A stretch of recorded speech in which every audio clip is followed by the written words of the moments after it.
Another day, another grind na naman tayo mga par.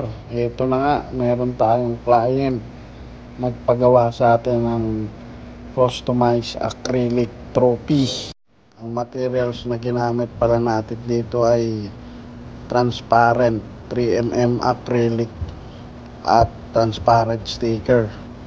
So, dalawang division yan, isang basketball at isang volleyball.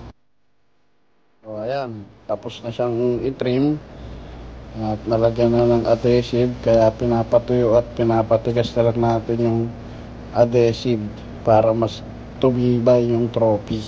Basic lang tong trophy na to, goods na pang awarding, kaya sa mga gusto PM na.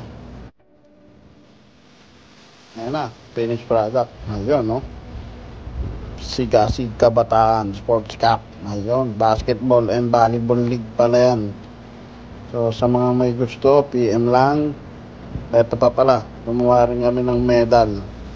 100 pieces yung medal na ibibigay. Kapag hinihintay mo, PM na.